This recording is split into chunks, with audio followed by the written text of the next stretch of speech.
Price lord. ಕರ್ತನ ನಮಗೆ ಸ್ತೋತ್ರವಾಗಲಿ.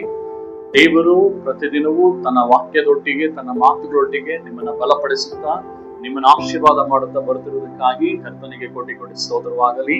ಈ ದಿನವೂ ದೇವರು ನಿಮ್ಮೊಟ್ಟಿಗೆ ಒಂದು ಉತ್ತಮವಾದ ವಾಕ್ಯವನ್ನ ಮಾತನಾಡಲಿಕ್ಕಿದ್ದಾರೆ. ಆ ವಾಕ್ಯವನ್ನು ಓದ್ಕೊಳ್ಳೋಣ. ಯೆರೆಮೀಯ 18:4 ಆ ಕುಂಬಾರನು ಜೇಡಿ ಮಣ್ಣಿನಿಂದ ಮಾಡುತ್ತಿದ್ದ ಪಾತ್ರೆಯು ಅವನ ಕೈಯಲ್ಲಿ ಕಿಟ್ಟು ಹೋಗಲು ಪುನಃ ತನಗೆ ಸರಿ ತೋಚಿದ ಹಾಗೆ ಅದನ್ನು ಹೊಸ ಪಾತ್ರೆಯನ್ನಾಗಿ ಮಾಡಿದನು.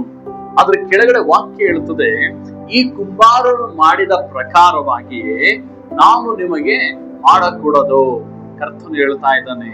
ಇವತ್ತು ಕುಂಬಾರನು ಒಂದು ಮಡಿಕೆಯನ್ನ ಮಾಡ್ತಾ ಇರ್ತಾನೆ.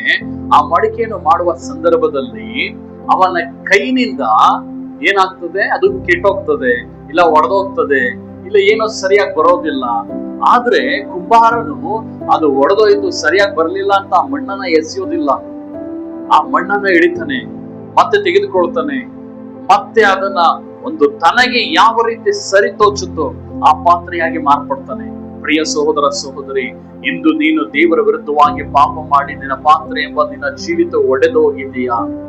ನಿನ್ನ ಲೈಫ್ ಅಲ್ಲಿದ್ದಂತ ಎಷ್ಟೋ ಅದ್ಭುತ ಕಾರ್ಯಗಳ ಮೊದ್ದುಕೊಳ್ಳಬೇಕಾದ ಪಾತ್ರೆ ಒಡೆದು ಹೋಗಿದೀಯಾ? ದೇವರಿಗೆ ಉಪಯೋಗಿಸಲ್ಪಡಬೇಕಾದ ಪಾತ್ರೆಯು ಇವತ್ತು ಕೆಟ್ಟು ಹೋದಂತ ರೀತಿಯಲ್ಲಿ ಇದ್ದೀರಾ? ದೇವರಿಂದ ದೂರವಾಗಿ ಹೋಗ್ತೀರಾ? ಕರ್ತನೆ ಹೇಳ್ತಾ ಇದ್ದಾನೆ, ಮಗನೇ ಮಗಳೇ, ನಿನ್ನ ಜೀವಿತದಲ್ಲಿ ನೀನು ಒಡೆದು ಹೋದ ಪಾತ್ರೆಯಾಗಿರಬಹುದು, ನೀನು ಕೆಟ್ಟು ಹೋದ ಪಾತ್ರೆಯಾಗಿರಬಹುದು, ತಿರಸ್ಕರಿಸಲ್ಪಟ್ಟ ಪಾತ್ರೆಯಾಗಿರಬಹುದು, ಯಾರಿಗೂ ಪ್ರಯೋಜನವಿಲ್ಲದಂತ ಪಾತ್ರೆಯಾಗಿರಬಹುದು. ಆದರೆ ಕರ್ತನು ಹೇಳ್ತಾ ಇದ್ದಾನೆ, ನಿನ್ನನ್ನ ನಾನು ಉಪಯೋಗಿಸುವ ಪಾತ್ರೆಯಾಗಿ ಮಾರ್ಪಡಿಸ್ತೀನಿ. ಇಂದು ನಾನು ನಿನ್ನನ್ನ ಬಲವಾಗಿ ಉಪಯೋಗಿಸ್ತೀನಿ. ಬಟ್ ನೀನು ದೇವರಿಗೆ ಒಪ್ಪಿಸಿಕೊಡುವಂತವರಾಗಿರಬೇಕು.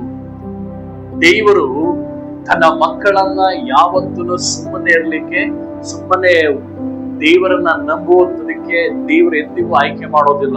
ಒಬ್ಬ ವ್ಯಕ್ತಿನ ದೇವರ ಆಯ್ಕೆ ಮಾಡ್ತಾನೆ ಅಂದ್ರೆ ಅದರ ಅರ್ಥ ಅವನನ್ನ ದೊಡ್ಡ ಒಂದು ಅದ್ಭುತವಾದಂತ ಕಾರ್ಯಗಳನ್ನ ಅವನ ಮೂಲಕವಾಗಿ ದೇವರು ಉಂಟು ಮಾಡ್ತಾರೆ. ಯೋಚನೆ ಮಾಡ್ರಿ, ಪೌಲನ ಜೀವಿತವನ್ನು ನೋಡ್ರಿ. ಪೌಲನನ್ನ ದೇವರೊಂದು ಸಾಧನವಾಗಿ ಉಪಯೋಗ ಮಾಡ್ತಾರೆ. ಅವನನ್ನ ಅವನ ತಂದೆ ತಾಯಿದಿರೋನನ್ನು ಉಂಟು ಮಾಡ್ತಾರೆ. ಗರ್ವದಲ್ಲಿ, ಅಹಂಕಾರದಲ್ಲಿ ಕ್ರೈಸ್ತರ ವಿರುದ್ಧವಾಗಿ ಎದ್ದು ನಿಲ್ತಾನೆ. ಆದರೆ ದೇವರು ಅವನನ್ನ ತನಗೆ ಸರಿತೋಚುವ ಹಾಗೆ ಉಪಯೋಗಿಸಲ್ಪಡ್ತಾರೆ. ಇವತ್ತು ನಿನ್ನ ಜೀವಿತದಲ್ಲೂ ಕರ್ತನು ಹೇಳ್ತಾ ಇದ್ದಾನೆ, ತನಗೆ ಸರಿತೋಚುವ ಹಾಗೆ ನಿನ್ನನ್ನು ಉಪಯೋಗ ಮಾಡ್ಲಿಕ್ಕಿದ್ದಾನೆ, ನಿನ್ನನ್ನು ರೂಪಿಸಲಿಕ್ಕಿದ್ದಾನೆ. ನಿನ್ನ ಜೀವಿತದಲ್ಲಿ ಏನೆಲ್ಲ ನಿನ್ನನ್ನ ಬಾಧಿಸಲ್ಪಡ್ತಾ ಇದೆಯೋ ನೀನು ಚಿಂತನೆ ಮಾಡೋದಿಕ್ಕೆ ಹೋಗ್ಬೇಡ. ಕರ್ತನಿಗೆ ನಿನ್ನನ್ನು ಒಪ್ಪಿಸಿಕೊಡು. ಕರ್ತನೆ, ನಾನು ಜೇಡಿ ಮಣ್ಣು, ನೀನು ಕುಂಬಾರನು. ಇಂದು ನನ್ನನ್ನು ಒಪ್ಪಿಸಿ ಕೊಡ್ತಾ ಇದ್ದೀನಿ, ನಿನಗೆ ಸರಿತೋಚುವ ಹಾಗೆ ನಾನು ಉಪಯೋಗಿಸು. ದೇವರಿಗೆ ಒಪ್ಪಿಸಿಕೊಟ್ಟಾಗ ದೇವರ ಅವ್ರನ್ನ ಬಲವಾಗಿ ಉಪಯೋಗ ಮಾಡ್ತಾ ಇದ್ದಾರೆ. ಅವ್ರ ಹಿಂದಿನ ಸಾಕ್ಷಿಗಳನ್ನ ಕೇಳುವುದಾದ್ರೆ ಎಂತ ದೊಡ್ಡ ದೊಡ್ಡ ಕಾರ್ಯಗಳಿಂದ ದೇವರನ್ನ ದೂಷಣೆ ಮಾಡಿದಂತವ್ರು ಇವತ್ತು ದೇವರಿಗಾಗಿ ವೈರಾಗ್ಯವಾಗಿ ನಿಂತಿದ್ದಾರೆ. ಪ್ರಿಯ ಸಹೋದರ ಸಹೋದರಿ, ಇಂದು ನಿನ್ನ ಜೀವಿತವನ್ನ ಕರ್ತನ ಕೈಗೆ ಒಪ್ಪಿಸು. ತನಗೆ ಸರಿತೋಚುವ ಹಾಗೆ ಒಂದು ಸುಂದರವಾದ ಪಾತ್ರೆಯಾಗಿ ನಿನ್ನ ಜೀವಿತವನ್ನು ರೂಪಿಸಲಿಕ್ಕಿದ್ದಾನೆ. ಸಿದ್ಧವಾಗಿದ್ದೀರಾ? ಒಪ್ಪಿಸಿಕೊಡ್ತೀರಾ?